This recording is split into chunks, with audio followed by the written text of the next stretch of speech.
Keywords. Physical storefront address, additional GBP categories. Keywords sa GBP title, alam mo naman yun, diba? Yun dito. Dapat yung name Yes. natin, dapat Yung merong location. may keyword siya. Right? So, balikan ko distance of address of point of search, yan yung kung saan, kung tama ba yung anong tawag dyan? Tama ba yung pin natin sa nilagay. And then, ang physical storefront address, ito yung, yan dito. Dapat tama din yan para ma-verify natin kaagad yung GBP. Additional GBP categories, yan yung pag click mo to. Pag click mo yan, ito yun lalabas. Pwede ka naman mag-a-add yan. So, yun. Complete GBP profile, dapat lahat nandito, dapat naka-complete siya. Ito yung business hours, special hours, dapat nga dapat meron to. And then, add from a business accessibilities, dapat lahat to meron para kompleto. Okay? Okay. Oo. And then, removal of spam profiles, yun yung sinabi ko na yung sinabi ko na pag sinearch mo, ito dito, pag sinearch, may nakita kang pabalik-balik na pangalan, yan yung mga spam. So, pag meron kang may na-report ka, tapos in-address talaga ni Google, saka sinare mo yung mo, bibigyan ka ng boost doon sa meron pang chance na magpatatap 1 ka doon sa local search results. O local pack results pala, sorry. Iba yung search results And then, yung quality of reviews, pag ito 'di ba, yung quality of reviews, pag tinignan mo yung reviews nandito sa read reviews. Hello, yan, kita mo yan. Merong mga magagandang reviews yan, mga quality yan. Right? Dapat titignan mo yan. Okay? Meron kang kasi makikita ng mga ibang GBP na yung mga spam na pangalan. So, Parang, address mo yan. Lagay mo yan sa Naalala mo ba yung paano ko nilagay yung mga issues doon sa sheet or sa document? Ganunin mo na lang. yung sa Lagay ka pag ng sa screenshot. website audit. Oo, doon sa website audit. Para pag ma-address mo yung mga issues, ganuhin mo lang tapos lagay ka ng screenshot and then lagay mo ng how to fix. Pag ganito kasi bibigyan kita ng example kung paano ko in-address lahat ng keywords or lahat ng ganito. Wait lang.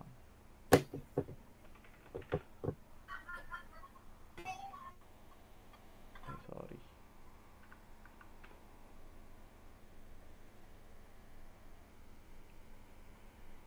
Bibigyan kita ng example kung paano ko in-address yung GBP nila.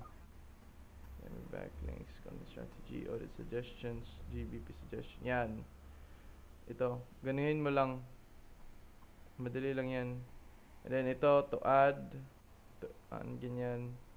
Then, yan, to add. Then, to request. Ganituhin mo lang, add ka ng icon, yung mga ganun. May screenshot. Bigay ka ng introduction kung ano tong social links or bakit siya importante, yung ganun. Gagawa ka lang ng prompt galing kang chat GPT.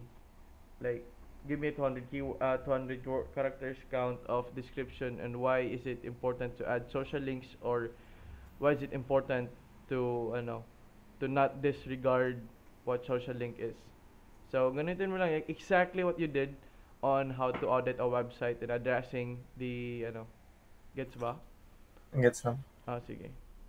And yun, quality of reviews, keywords and reviews. Ito pala yung keywords and reviews Kikita mo yan dyan sa Dyan, people often mention. Dapat mini-mention talaga nilang keywords. Mag-a-ask ka ng Okay? So, yan. Dapat makikita mo yung keywords mo dito. Magwala naman, suggest mo kang like, add ka dito. Like ito.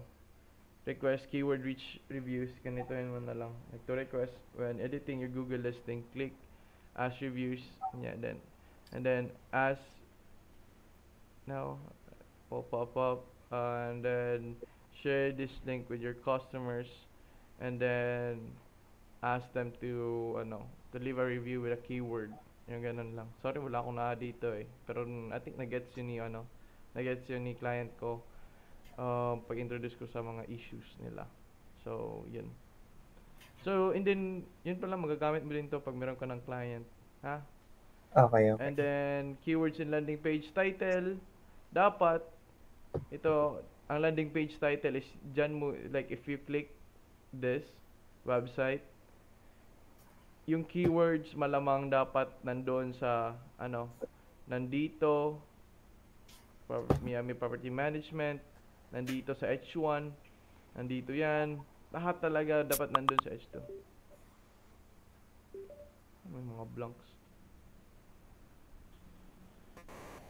May mga blanks.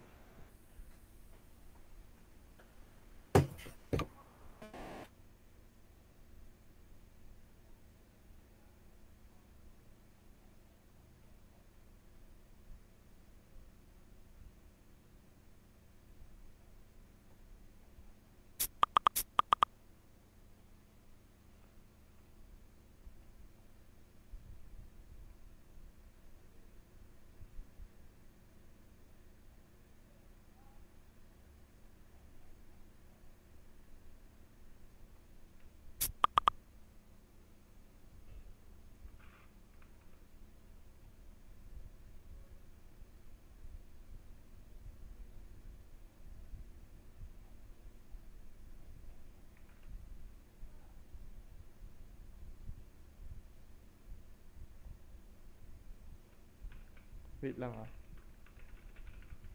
Sige lang, bro.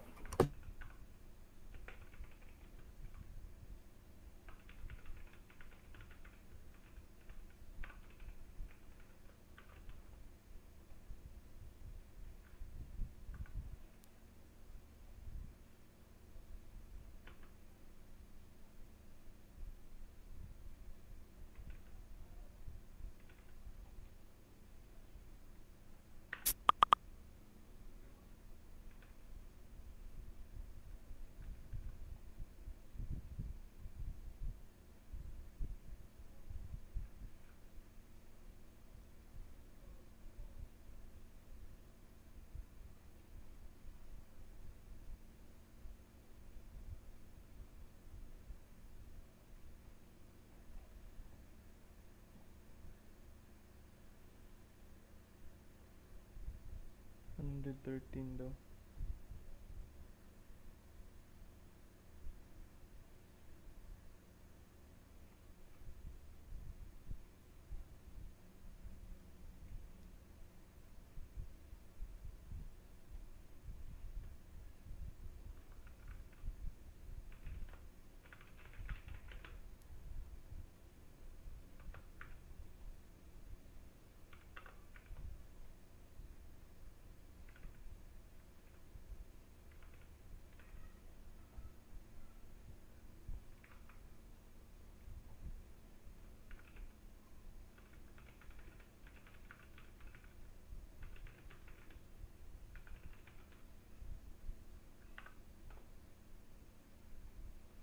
So, yun.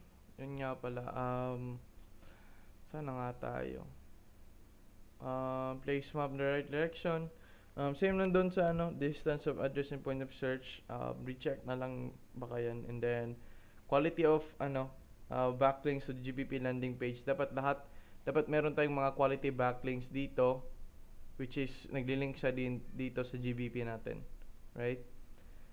And internal linking, dapat maganda yung internal linking ng website para magra-rank yung GBP natin. Isa yan sa mga ranking factors natin na. And topical relevance, dapat yung relevance natin is dapat naka-topical authority. So what do you mean by that? Dapat yung website natin is nagme-main talaga sa, for example, property management. Dapat lahat ng topic natin is mainly in property management, or if more on therapy, dapat therapy lang lahat, dapat natin topic natin, okay? And then also, Okay. not just that, since,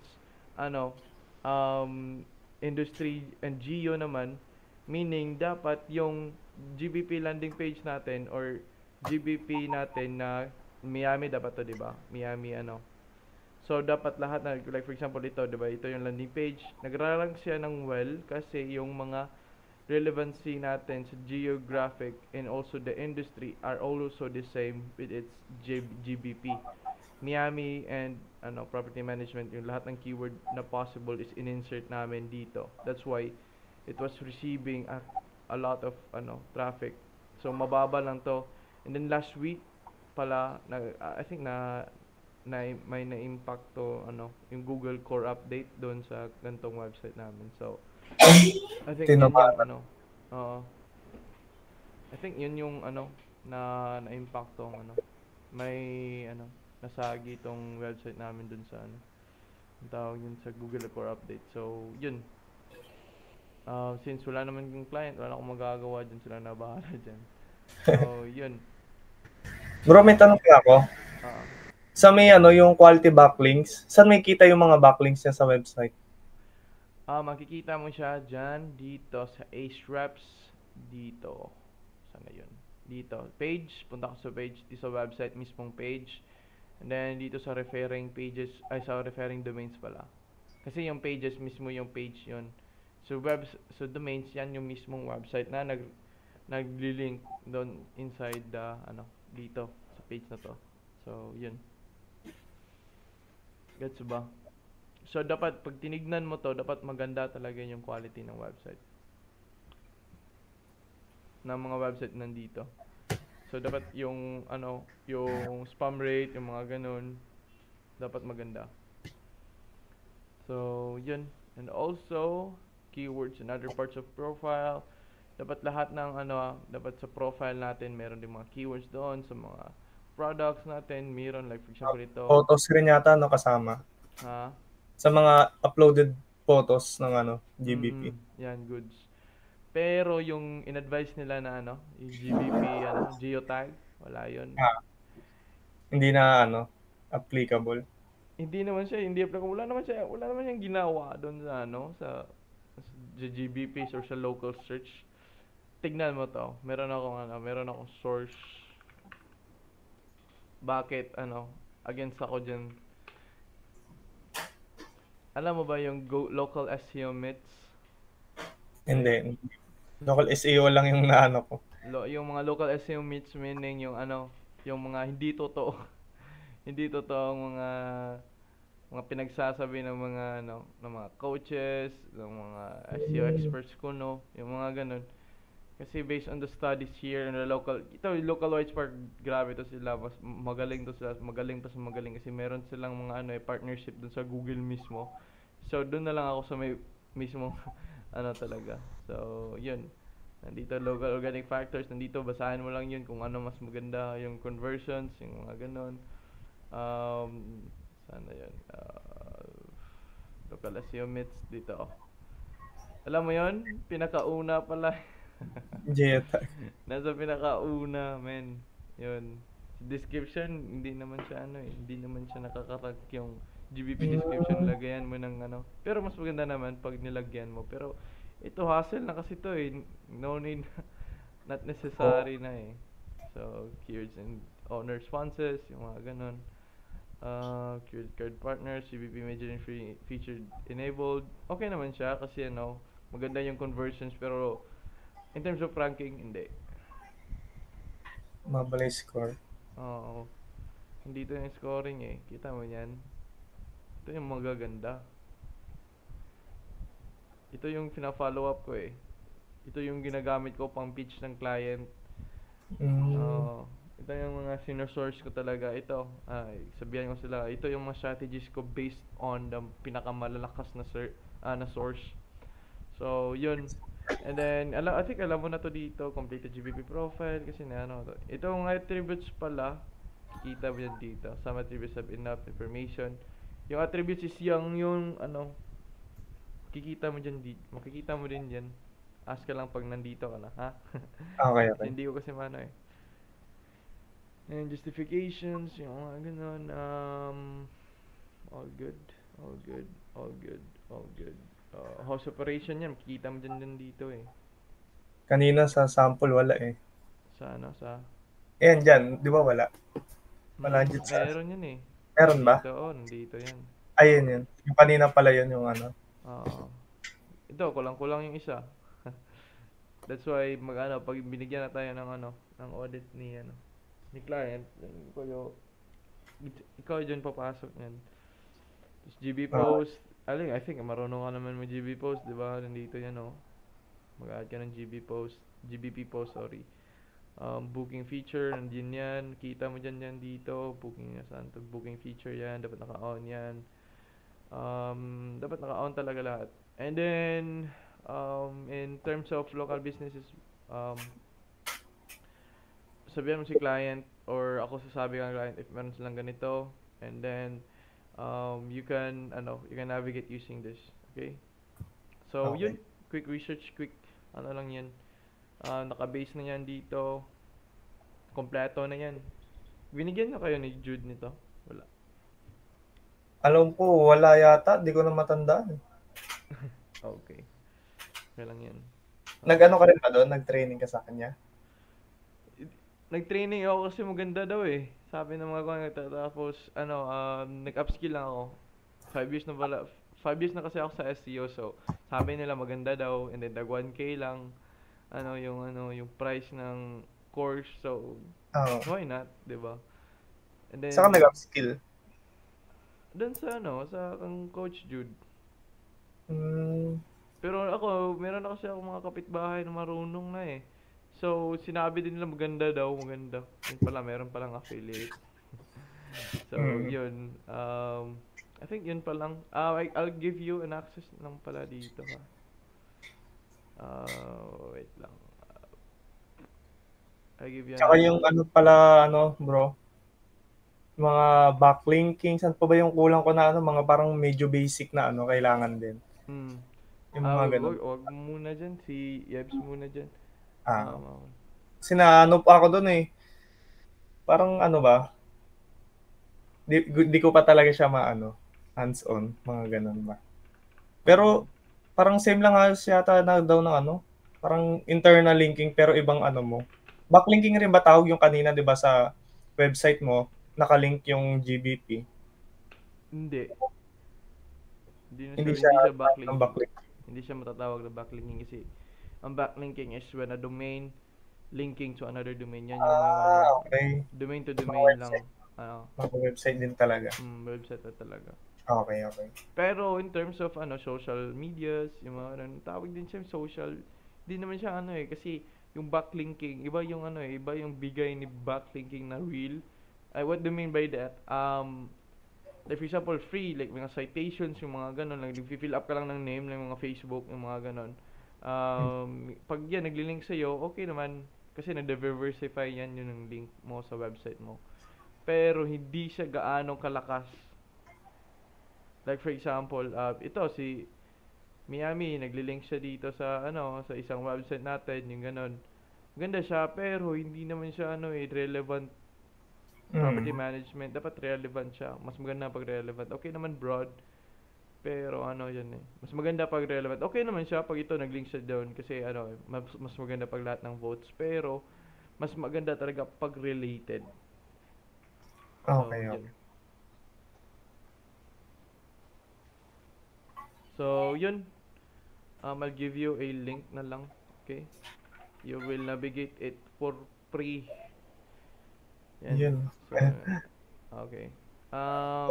You can take a copy. Yan. Yung gawin mo po free. Bahala ka dyan. So, yun.